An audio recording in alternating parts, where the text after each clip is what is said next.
Assalamualaikum warahmatullahi wabarakatuh. Alhamdulillahirabbil alamin.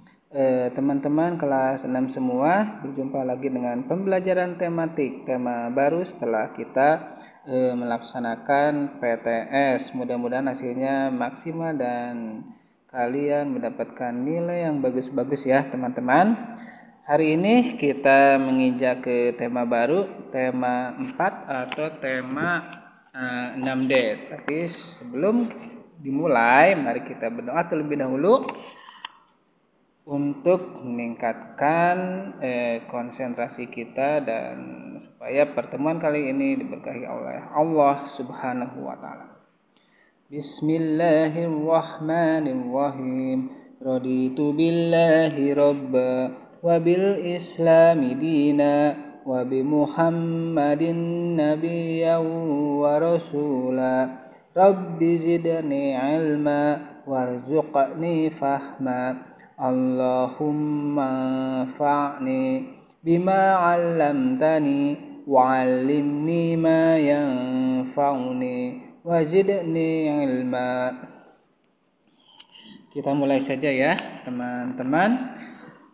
Kali ini tema 4, globalisasi di sekitarku, ya, lebih mengglobal ya.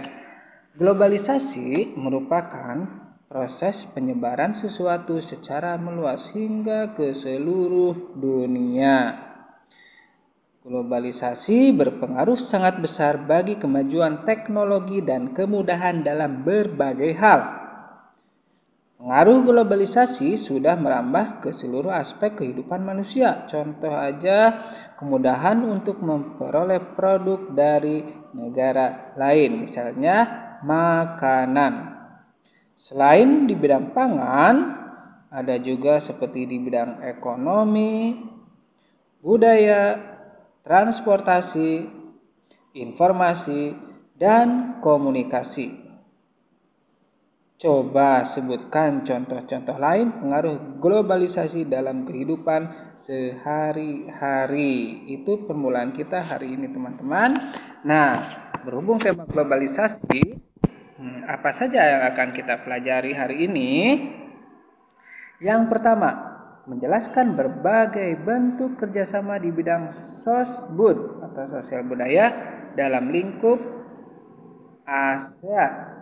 2. Menjelaskan proses menghasilkan energi listrik. 3. Menuliskan informasi penting dari teks eksplanasi. Kita lanjut ya teman-teman. Masih globalisasi.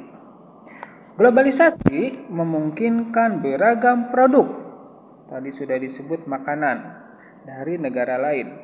Sebaliknya, produk makanan dari Indonesia pun dapat dinikmati oleh warga negara lain. Hal itu dapat terjadi karena dua negara melakukan kerjasama bidang ekonomi dalam komoditi atau komoditas makanan.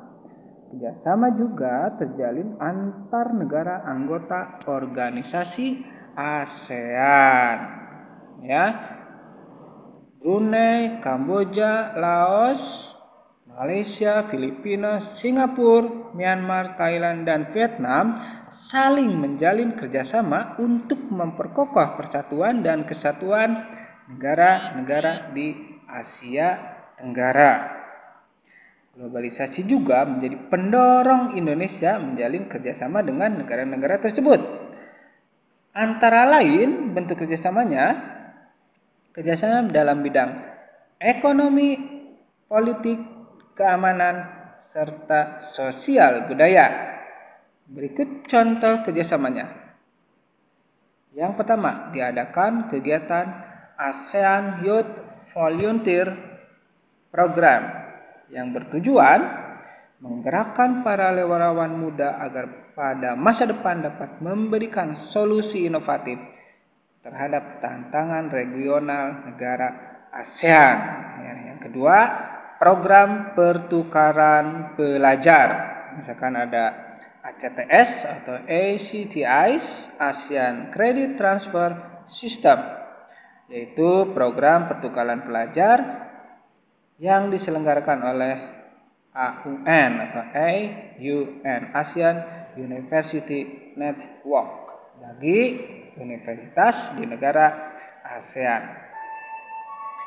Yang ketiga, diadakannya olahraga SEA Games. Tentu saja kalian sudah tahu ya, Indonesia pernah menjadi tuan rumah dan langganan juara. Dan beberapa penyelenggaraan SEA Games Indonesia tidak mendapat juara ya. Selalu runner up atau juara ketiga. Yang keempat, dibentuk Komite Budaya dan Informasi bernama Committee and Culture and Information ya, COCI, yang bertugas meningkatkan kesadaran ASEAN serta memajukan identitas regional dan solidaritas di antara penduduk kawasan ASEAN atau Asia Tenggara. Setelah membaca informasi tentang contoh bentuk kerjasama SOSBUD atau sosial budaya di ASEAN tadi ya,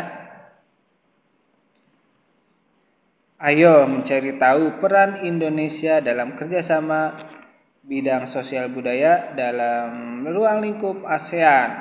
Kira-kira silakan kalian bisa diskusikan atau mencari di internet, mulai Brandly dan sebagainya ya, mesin pencari, kira-kira informasi yang dapat ditemukan ya, peran Indonesia dalam kerjasama tersebut. Selain sosial budaya, kerjasama antar negara ASEAN berlangsung di bidang yang lain. Sebagai contoh di bidang ekonomi ada beberapa negara ini ya, BIMP EAGA atau Brunei Darussalam Indonesia Malaysia Filipina East ASEAN Growth Area. Terus diperluas hingga bidang kelistrikan ya, dari ekonomi ke listrik ya. Listrik merupakan kebutuhan pokok manusia. Setiap hari kita tidak lepas dari penggunaan alat elektronik seperti Bapak yang pegang ini ya, gadget. Alat-alat tersebut dapat digunakan karena kita mendapat pasokan listrik dari Indonesian Power ya, perusahaan listrik negara. Bagaimana PLN memperoleh energi listrik tersebut? Nah, energi listrik dapat dihasilkan dari pembangkit listrik. Pada pembangkit listrik, energi dari sumber-sumber energi di alam diubah melalui penggerak, ya, baik itu energi air, angin dan sebagainya yang ada turbinnya ya, melalui penggerak atau turbin menjadi energi gerak. Selanjutnya energi gerak diubah menjadi energi listrik oleh generator. Nah, secara umum berdasarkan sumber tenaga penggeraknya, pembangkit listrik ada dua jenis, yaitu tenaga termal dan tenaga hidro. Apa itu pembangkit listrik? Tenaga termal yang pertama, yang dapat mengubah energi panas menjadi energi listrik. Misalkan energi panas ini dihasilkan dari batu bara, minyak bumi, gas alam, serta bahan galian lain yang lebih mahal ya, uranium dan thorium. Nah, pembangkit ini antara lain ada PLTU, pembangkit listrik tenaga uap, PLTD, PLTG, pembangkit listrik tenaga gas, PLTPB, pembangkit listrik tenaga panas bumi atau geotermal ya, dan pembangkit listrik tenaga nuklir ya. Sebagai contoh, pada PLTU tenaga uap, energi untuk menggerakkan turbin berasal dari uap yang dihasilkan dari air yang ditampung boiler. Selain ada tenaga termal atau dari panas, ada tenaga hidro, air tentu saja ya, menggunakan air sebagai sumber energi yang disebut dengan PLTA. Ada contoh pembangkit listrik tenaga hidro ya, PLTA ya, ada tenaga mikrohidro dan ada tenaga mini hidro ya. Perbedaannya, jika PLTA dengan mikrohidro atau mini hidro terletak pada besarnya debit air ya. Pada dasarnya, pembangkit listrik tenaga hidro memanfaatkan energi potensial, energi yang berpotensi menimbulkan gerakan ya pada tinggi jatuhnya air dan debit air. Semakin tinggi jatuhnya air, semakin besar energi potensial. Energi potensial menggerakkan turbin sehingga terjadi perubahan dari energi potensial menjadi energi kinetik. Semakin besar debit air, semakin besar energi yang dihasilkan. Contoh yang lain, gerakan kincir air pada turbin menggerakkan generator atau dinamo yang kemudian membangkitkan energi listrik. Selanjutnya terjadi perubahan ya, digerak ke listrik, kemudian disalurkan melalui proses transmisi listrik. Seperti bagan berikut ini.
Untuk menghasilkan energi listrik dimanfaatkan berbagai teknologi. Baca teks berikut agar kamu dapat memahaminya.